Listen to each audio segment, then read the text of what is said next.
না তোমার জীবিকা অর্জনের জন্য, জীবিকা অর্জনের জন্য। আল্লাহ বলেন যেমনি ভাবে আমি তোমাদের ব্যবসা বাণিজ্য ছেড়ে দুনিয়াবি কাজকর্ম ছেড়ে মসজিদে যাওয়ার জন্য বললাম, যখন নামাজ শেষ হয়ে গেল তখন তোমাদেরকে আবার সেই তোমাদের যার যার কাজে চলে যাওয়ার জন্য বলে দিলাম।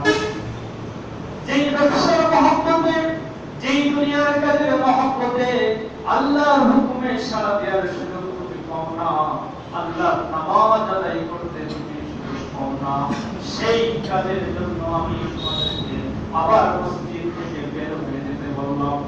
কত সুন্দর ব্যবস্থা আল্লাহ রাব্বুল ইজ্জত আমাদের জন্য করে দিলেন।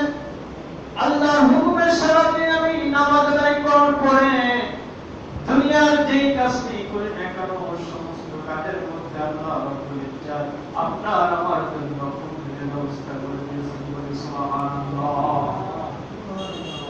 কিন্তু যদি আযানের পর আল্লাহর হুকুমে সাড়া না দিয়ে যদি দুনিয়াবি কাজকর্ম নিয়ে ব্যস্ত থাকি, তাহলে ওই কাজকর্ম আপনার জন্য আমার জন্য হারাম হয়ে যাবে এবং ওই উপার্জনের মধ্য থেকে আল্লাহ রাব্বুল ইজ্জত সমস্ত বরকতকে নষ্ট করে দেবে। বলি নাউযুবিল্লাহ। এই জন্য আল্লাহর হুকুমের মধ্যেই করলাম, ইহকালীন করলাম, পরকালীন মুক্তি রয়েছে। এই জন্য একটু ভালোভাবে আমাদেরকে বুঝতে হবে। আমার আপনার আল্লাহ বলছেন যখন নামাজ সমাপ্ত হয়ে যাবে তুমি তোমার বিবির বাচ্চা কি খাবে, সেই জন্য তুমি আল্লাহর জমিনে ছড়িয়ে পড়ো আর জীবিকা অন্বেষণ করতে থাকো। তবে একটা কথা শুনে রাখো ইমানদারেরা, ও মুসলমানেরা, যখন তুমি দুনিয়ায় ছড়িয়ে পড়বা জীবিকা অর্জনের জন্য, যেমনি ভাবে জীবিকা অর্জনের সমস্ত চেষ্টাকে বন্ধ করে আল্লাহর স্মরণ করতে তুমি জুমায় চলে এসেছিলে, ঠিক তেমনি ভাবে যখন তুমি জুমা থেকে বের হয়ে যাবে, এই জুমা থেকে যখন বের হয়ে যাবে তখনও কিন্তু আল্লাহর স্মরণ করে দিলে চলবে না, তখনও স্মরণ করতে হবে। তখন স্মরণ করতে হবে কেমন? আল্লাহ রাব্বুল ইজ্জত বলেছেন ওয়াযকুরুল্লাহা কাসীরা। তখন তোমরা আল্লাহর স্মরণ করবা, বেশি বেশি স্মরণ করবা। ওই সময় কি স্মরণ করতে হবে? আল্লাহর স্মরণ সব সময় করতে হবে। সেটা কিভাবে? আল্লাহ বলছেন নামাজ সমাপ্ত করলে তুমি যদি ব্যবসায়ী হও তোমার ব্যবসায় চলে যাও, কিন্তু তোমার ব্যবসা করতে গিয়ে ওই ব্যবসার মধ্যে সবচেয়ে বেশি আল্লাহর স্মরণ করবা। তুমি যদি চাকরিজীবী হও তোমার চাকরি করতে গিয়ে সবচেয়ে বেশি আল্লাহর স্মরণ করবা। তুমি যদি শ্রমিক হয়ে থাকো তোমার শ্রম দিতে গিয়ে সব সময় বেশি আল্লাহর স্মরণ করবা। কিভাবে করবা? আমি একজন ব্যবসায়ী হিসাবে আল্লাহর স্মরণ করতে হবে। আল্লাহ রাব্বুল ইজ্জত বলেন ওয়াইলুল লিল মুতাফফিফিন, দুর্ভোগ তাদের জন্য যারা ওজনে কম দেয়, আল্লাযীনা ইযা ইক্তালু আলান নাসি ইস্তাওফুন। কত সুন্দর গোপন বিষয়গুলো আল্লাহ রাব্বুল ইজ্জত সূরাতুল মুতাফফিফিনের মধ্যে স্পষ্ট ভাবে বর্ণনা করে দিয়েছেন আমাদের জন্য। কোনো ছাড় হবে না ইমানদারেরা, কোনো সুযোগ নাই। আল্লাহ বলছেন দুর্ভোগ তাদের জন্য, সেই সমস্ত ব্যবসায়ীদের জন্য যারা ওজনে কম দেয়, ওজনে কম বেশি করে। আল্লাযীনা ইযা ইক্তালু আলান নাসি ইস্তাওফুন, যখন মানুষের কাছ থেকে মেপে নেয় তখন পূর্ণ মাত্রায় নেয়। আল্লাহ রাব্বুল ইজ্জত এখানে আমাদের প্রতি একটা পজিটিভ ধারণা করে পূর্ণ মাত্রার কথা উল্লেখ করেছেন যে যখন তুমি জনগণের কাছ থেকে মানুষের কাছ থেকে সম্পদকে মেপে নাও তখন তুমি পূর্ণ মাত্রায় নাও। ওয়াইযা কালুহুম আও ওয়াযানুহুম ইউখসিরুন, আর যখন তুমি জনগণের মেপে দাও তখন তুমি ওজনে কম দাও।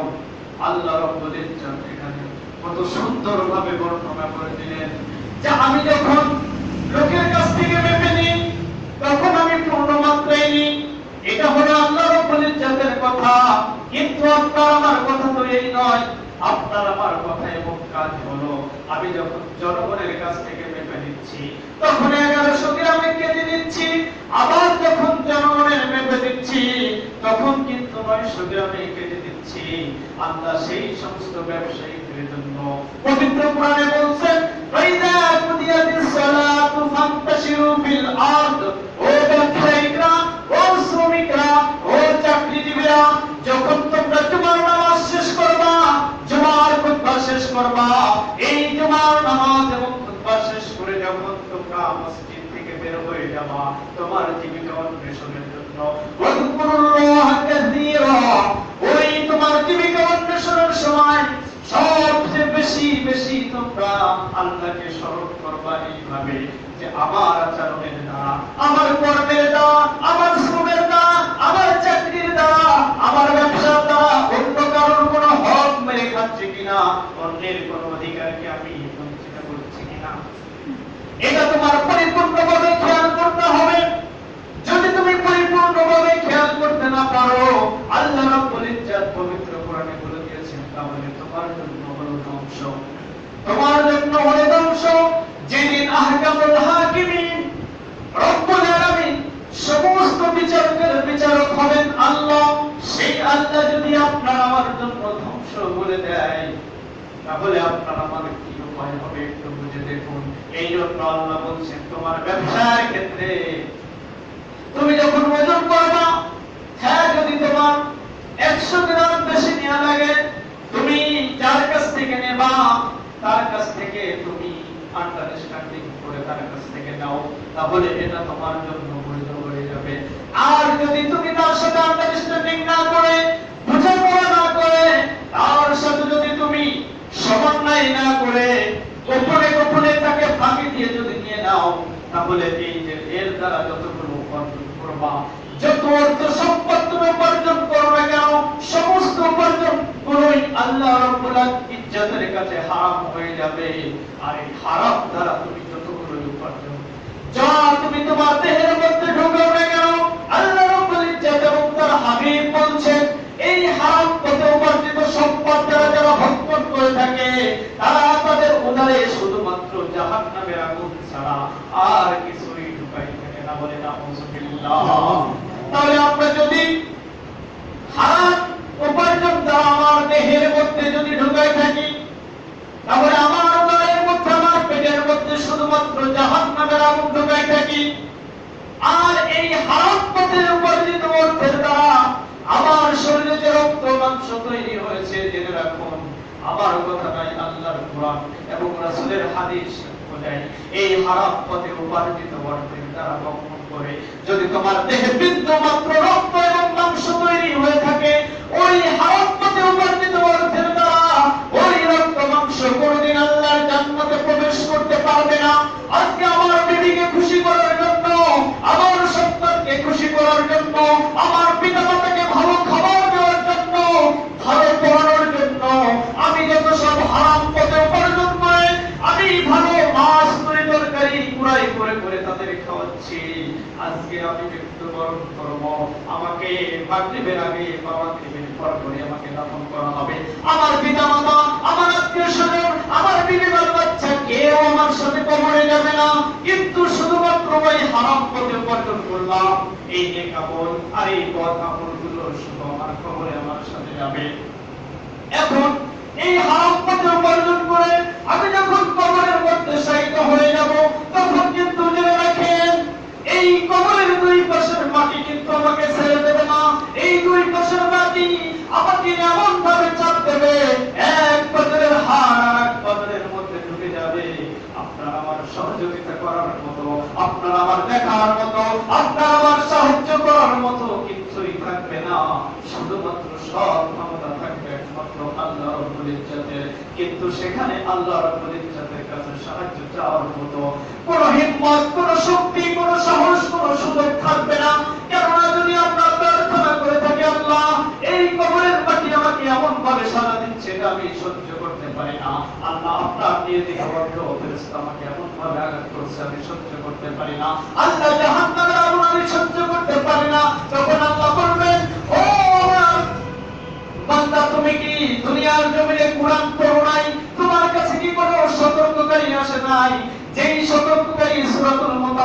তোমার সামনে তেলাওয়াত করে শোনাই নাই যে তুমি ওজনে কম বেশি করবা না, শ্রম দিতে গেলে ফাঁকি দিবা না, মাঠে গিয়ে কারোর ক্ষেত থেকে চুরি করে কিছু তুলতে পারবে না, চাকরি করতে গিয়ে তুমি যার গোলামি করছো, যার চাকরি করছো তার ফাঁকি দিতে পারবা না। এই সমস্ত কথাগুলো কি তুমি কোরআন থেকে শিক্ষা গ্রহণ করো নাই? তুমি কোরআন থেকে যে এত শিক্ষা গ্রহণ না করে তুমি অবৈধ পথ অবলম্বন করে হারাম অর্থ উপার্জন করে তোমার শরীরে রক্ত মাংস তৈরি করেছো। এই হারাম পথে উপার্জিত অর্থে দ্বারা যা ভক্ষণ করে তোমার শরীরে রক্ত মাংস তৈরি করেছো, এই রক্ত মাংসের জন্য আমি তো জান্নাত হারাম করে দিয়েছি। আজকে তোমার জন্য কোনো পথ নাই। আজকে কার জন্য কি করছেন? তুলে দিয়ে চার বানাবেন, কার জন্য বানাবেন একটু খেয়াল করে দেখেন, একটু ভালো করে চিন্তা করেন, গবেষণা করেন, মুসলমানরা উপকার হবে। আপনারা ইতিমধ্যে জেনেছেন একজনের জন্য দোয়া চাওয়া হয়েছে, মরহুম আব্দুস সাত্তার ব্যাপারে আপনারা সকলেই জেনেছেন। গত জুমা, গত শুক্রবারের দিন একসাথে আমরা দক্ষিণ পাড়ার দোকানে একসাথে চা খালাম, বিস্কুট খালাম, অনেক আলাপ আলোচনা হলো। সেখানে আলাপ আলোচনা হওয়ার পরে এই বান্দা তখনও জানে না যে সে কখন মৃত্যুবরণ করবে, কখন মৃত্যুবরণ করবে তখনও পর্যন্ত জানে না। এরপরে একদিন পরে শনিবারে কিন্তু তার মৃত্যু হয়ে গেল। এখান থেকে শিক্ষা নিতে হবে, আব্দুল সত্তার ব্যাপারে আল্লাহ রাব্বুল ইজ্জত তাকে তুলে নিয়েছেন। এখানে আমরা অনেকেই অনেক রকম মন্তব্য করেছি যে সে অনেক সময় দিয়েছেন, চেষ্টা ত্রুটি হয়েছে, হেলান্তি হয়েছে, এই জন্য মৃত্যুবরণ করেছে না।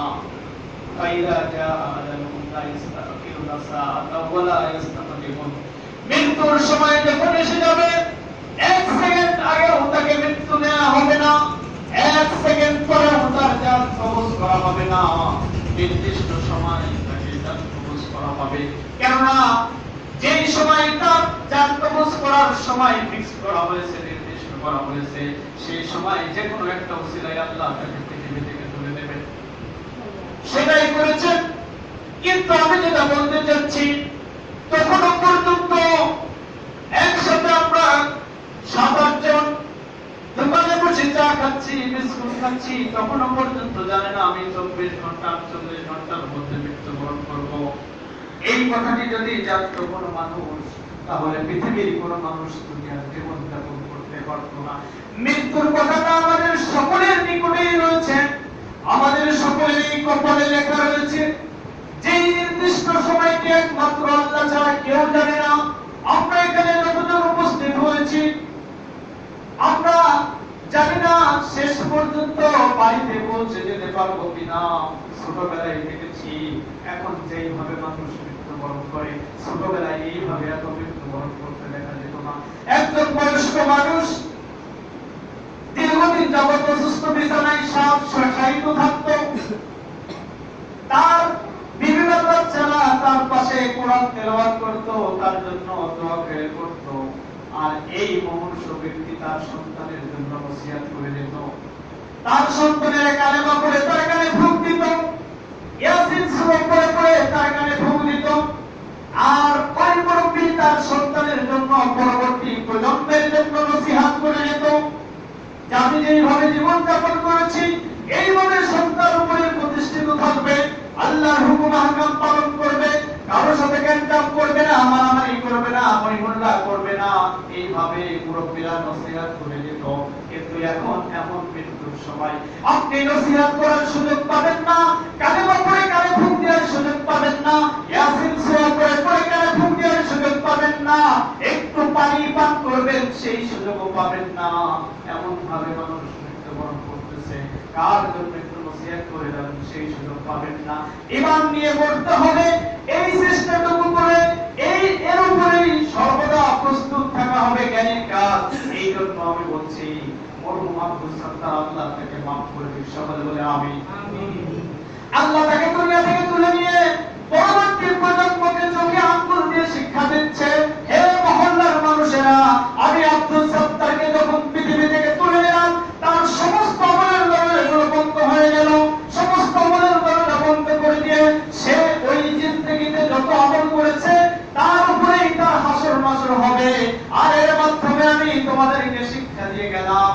যে তার কিভাবে আমলের দরজাগুলো বন্ধ হয়ে গেছে। তোমাদেরকে আমলের দরজাগুলো বন্ধ হওয়ার আগেই তোমরা আল্লাহর কাছে ইস্তেগফার করো, তোমরা সঠিক পথে ফিরে আসো, ব্যবসা বাণিজ্য বৈধ পথ অবলম্বন করো, শ্রমিক তুমি সত্য পথের উপর প্রতিষ্ঠিত থাকো, চাকরিজীবী তুমি তোমার ডিউটি সম্পর্কে সচেতন থাকো। এই শিক্ষাটুকু দিয়েই মাহফুজ সরকার আমাদের মাঝ থেকে চিরবিদায় নিয়ে চলে গেছেন। আমিও কখন চলে যাব পৃথিবীর কেউ জানে না, আমিও জানি না। আমি প্রায় এই মসজিদ থেকে মৃত্যুর ঘোষণা দিয়ে থাকি, আপনারা শোনেন। কোন একদিন মাঠে ময়দানে বাড়ি বসে দোকান পাটে বসে বসে শুনবেন এই মসজিদের মাইক থেকে এই ব্যক্তি মৃত্যু ঘোষণা দিত, আজকে তার নামে মৃত্যু ঘোষণা হয়ে গেছে। আফসোস মুসলমানেরা, এর মাধ্যমে কি হলো? আমি আমার বিবিবাদ বাচ্চার সন্তুষ্ট করার জন্য যত অবৈধ পথ অবলম্বন করেছি, শুধুমাত্র সেইগুলো নিয়ে আমি কবরে যাচ্ছি, আর পৃথিবীর কোনো কিছুই আমার সাথে কবরে যাচ্ছে না। এই দেশের সামনে এতগুলো শিক্ষা থাকার পরও আজকে আমরা কেন অমনোযোগী? আজকে আমরা কেন গাফেল?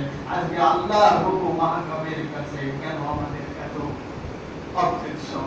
এই জন্য আমাদের সচেতন হতে হবে, আমাদেরকে সতর্ক হতে হবে।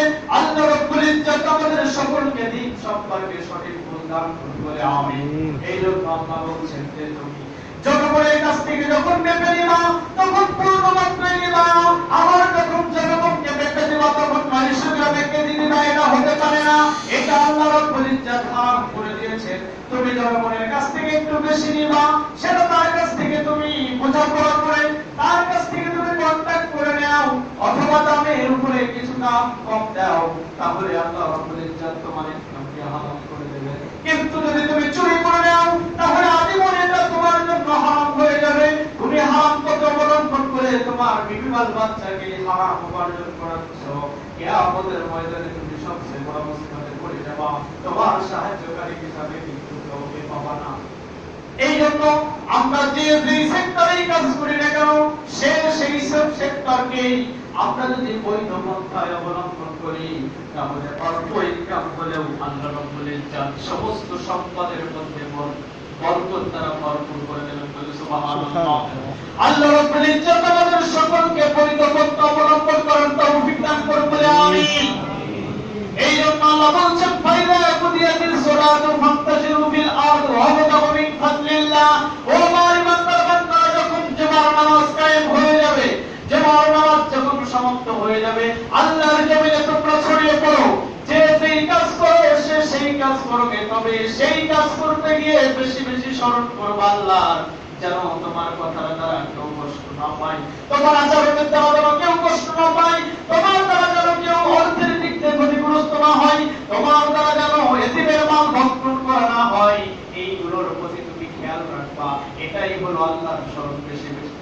কেননা আমার ব্যবসার ক্ষেত্রে যদি আমি আল্লাহর স্মরণ রাখি, তাহলে আমার দিন বলে দেবে তুমি ফাঁকি দিচ্ছ, এটার খেসারত তোমার পরকালে নেওয়া লাগবে। আমার চাকরি ক্ষেত্রে যদি ডিউটিতে ফাঁকি দিই, এর খেসারত আমার পরে নেওয়া লাগবে।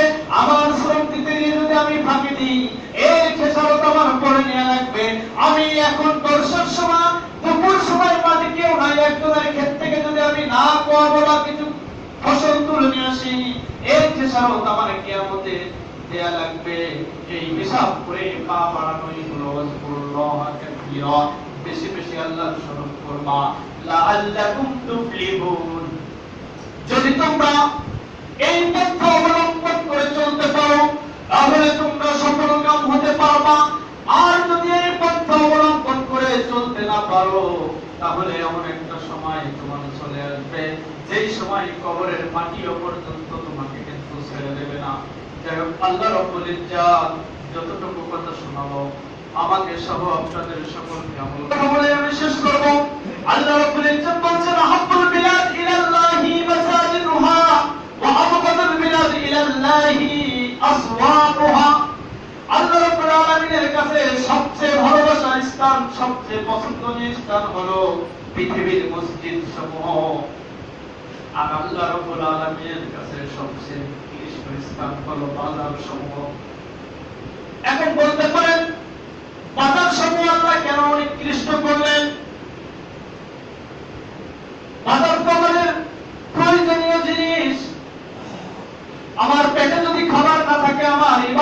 একাগ্রতা হবে না, ইবাদতের একাগ্রতা আসবে না, শুধুমাত্র খোদা খোদা বলতে থাকবো, খাবো খাবো বলতে থাকবো। কিন্তু যেটা খুবই প্রয়োজন, তাহলে সেটা কেন নিকৃষ্ট হলো? এটা যদি আমরা একটু চিন্তা ফিকির করি। এখন আমরা মসজিদ ঘুরে আসছি, সকলেই মুখ বুঝে আমরা কোরআন হাদিস থেকে কথা শুনছি, কিন্তু এই মানুষগুলো যদি দোকানে বসে থাকতো, ইচ্ছা অনিচ্ছায় বিভিন্ন ধরনের ফাহিশা কথা বলতে থাকতো। আল্লাহ রাব্বুল ইজ্জত বলেন, ওয়াদ আফলাহাল মুমিনুন, সেই মুমিন সফল, আল্লাযীনা হুম ফি সালাতিহিম খাশিউন, যে তার নামাজকে খুশুখুজুর সাথে, একাগ্রতার সাথে, আন্তরিকতার সাথে তার নামাজকে কায়েম করতে পারে। ওয়াল্লাযীনা হুম আনিল লাগবি মুরিদুন, এবং দুনিয়ার সমস্ত ফাহিশা কথা থেকে যারা বিরত থাকতে পারে, সেই সমস্ত ইমানদারগুলো। এখানে যে ইমানদারগুলো সফল, সূরাতুল মুমিনুনের মধ্যে অনেকগুলো গুণাবলী বর্ণনা করেছেন। তার মধ্যে একটা গুণাবলী হলো যে ইমানদারেরা অনর্থক ফাহিশা, গালিগালাজ এই ধরনের বাক্য থেকে যারা বিরত থাকতে পারে, সেই সমস্ত ইমানদাররাই হলো সফল। আল্লাহ রাসূল বললেন, আমার উম্মতেরা, আমার সাহাবীরা, তোমরা কেউ তোমাদের পিতামাতাকে গালি দেবে না। সাহাবীরা বলে, ইয়া রাসূলুল্লাহ, ইয়া হাবিবাল্লাহ, আমাদের জন্মদাতা পিতা, আমাদের জন্মদাতা মাতা, যারা মাথার ঘাম পায়ে ফেলে আমাদেরকে লালিত পালিত করে বড় করে তুললো, তাদেরকে কেউ গালি দেয়? রাসূল বললেন, আমার সাহাবীরা শোনো, তোমরা যখন অপরের পিতামাতাকে গালিগালাজ করবা, তখন সেও প্রতিশোধ দিতে গিয়ে তোমার মাতা পিতামাতাকে গালি দিবে। তোমরা এই কাজ থেকে বিরত থাকবা। তোমরা কারো পিতামাতাকে গালিগালাজ করবা না, তাহলে তারাও তোমার পিতামাতাকে গালিগালাজ করবে না। এই জন্য তুমি তোমার পিতামাতাকে গালিগালাজ তো করবাই না, অপরের পিতামাতাকে গালিগালাজ করবা না, যেন তোমার পিতামাতা গালিগালাজ না খায়। এইভাবে আমাদেরকে কিন্তু আল্লাহ রাসূল সাল্লাল্লাহু আলাইহি ওয়াসাল্লাম শিক্ষা দিয়ে গেছেন হাদিসের মাধ্যমে। কিন্তু সেইগুলো ভুলে আমরা নানা অহেতুক অবান্তর কথা কাজে ব্যস্ত থাকি। এইগুলো দোকানে হয়ে থাকে বেশি। মসজিদের ইচ্ছা থাকলেও একদম অনর্থক ফাহিশা কথা বলতে পারে না। এই জন্য আল্লাহ রাসূল বললেন, আহাব্বুল বিলাদ ইলাল্লাহি মাসাজিদুহা, আল্লাহ রাব্বুল আলামিনের কাছে সবচেয়ে পছন্দনীয় স্থান হলো মসজিদ। ওয়া আবগাদুল বিলাদ ইলাল্লাহি আসওয়াকুহা, নিকৃষ্টতম জায়গা হলো বাজার। আল্লাহ রাসূল বাজারে যেতেন, তার যাওয়ার প্রয়োজন ছিল, প্রয়োজন সাথে সাথে বাসায় ফিরে আসতেন। রাস্তার এক সাইড দিয়ে যেতেন, অপর সাইড দিয়ে ফিরে আসতেন। রাস্তা দিয়ে যেতে যেতে যত লোকের সাথে দেখা হতো মুসলমান, সমস্ত মুসলমানকে আল্লাহ রাসূল সাল্লাল্লাহু আলাইহি ওয়াসাল্লাম আগে আগে সালাম দিতেন। আবার ফেরার পথে যাদের সাথে দেখা হতো আগে আগে সালাম দিতেন। আজকে আমরা মুসলমান, আজকে আমরা পাঁচ ওয়াক্ত নামাজ পড়ি, বাজারে যাই, যেখানেই যাই না কেন আমরা শুধু প্রার্থনা করি, অমুক আমাকে সালাম দেবে, তমুক আমাকে সালাম দেবে। এই সালাম আশা করা যাবে না, বরং চেষ্টা করতে হবে আমাকে যেন কেউ সালাম দিতে না পারে, আমি আগে আগে সবাইকে সালাম দেব। আল্লাহ তৌফিক দান করুন, বলে আমি আবার বলে আমি আমিন। আল্লাহ রাসূল বলেন, জুন্নুবাকুম মাসাজিদাকুম সিবিয়ানুকুম ওয়া খুসুমাতুকুম। আল্লাহ রাসূল বললেন, মসজিদ হলো পবিত্রতম স্থান, এই মসজিদের পবিত্রতা তোমরা রক্ষা করবা। মসজিদ থেকে একটা ময়লা যেমনি ভাবে বাইরে ফেলা সওয়াবের কাজ, তেমনি ভাবে একটুখানি ময়লা মসজিদের মধ্যে নিয়ে আসা তেমনি কিন্তু গুনাহের কাজ। এই মসজিদের পবিত্রতা রক্ষা করতে হবে। রাসূল বললেন, তোমরা তোমাদের মসজিদকে মুক্ত রাখবা একেবারে শিশু সন্তান থেকে, এবং এই মসজিদের মধ্যে তোমরা খুসুমাতিকুম, ঝগড়া বিবাদ, তর্ক বিতর্ক থেকে তোমরা হেফাজত করবা। যেন তোমরা এই মসজিদের মধ্যে ঝগড়া বিবাদ করবে না, তর্ক বিতর্ক করবে না, এবং এই মসজিদের মধ্যে তোমরা কারো কোনো শাস্তির বিধান কার্যক্রম করবে না, অর্থাৎ শাস্তি দিয়ে থাকবা না এই মসজিদের মধ্যে। এই মসজিদের পবিত্রতা রক্ষা করবা। এখানে শেষ নয়, আল্লাহ রাসূল বললেন, যখন তোমরা মসজিদের মধ্যে প্রবেশ করবা, এই মসজিদের মধ্যে প্রবেশ করলে এই মসজিদের একটা তাহিয়া পাওনা হয়ে যায়, একটা সালাত পাওনা হয়ে যায়। যখন তোমরা মসজিদের মধ্যে ঢুকবা, যদি হারাম মুক্ত না হয়ে থাকে, মসজিদের মধ্যে ঢুকলে ওই মসজিদের সালামটা তোমরা দিবা, অর্থাৎ সেটা হলো আসসালামু আলাইকুম। সালাম নাই, মসজিদের সালাম হলো আল্লাহ রাসূল সাল্লাল্লাহু আলাইহি ওয়াসাল্লামের শেখানো পদ্ধতি। মসজিদের মধ্যে যখনই তুমি ঢুকবা, মসজিদে ঢুকেই দুই রাকাত সালাত আদায় না করে তোমরা কখনো বলবা না এটাই হলো তাহিয়াতুল মসজিদ। আমরা যেটা অনেকেই দুখুলুল মসজিদ বলেছি। দুখুলুল মসজিদ, তাহিয়াতুল মসজিদ, তাহিয়াতুল ওযু যেটাই বলেন না কেন, আমি মসজিদের মধ্যে ঢুকে যদি 2 রাকাত সালাত আদায় করে থাকি, অথবা যদি সুযোগ পাই জোহরের সময় যখন আমি আগমন করি, জোহরের 4 রাকাত সুন্নাত রয়েছে, আমি মসজিদের মধ্যে ঢুকেই যদি আমি না বসে এই জোহরের 4 রাকাত সুন্নাত আদায় করি, তাহলে দুখুলুল মসজিদ বলেন, তাহিয়াতুল মসজিদ বলেন, এই তাহিয়া এই মসজিদের যেই পাওনা সালাম সেটা আদায় হয়ে যায়।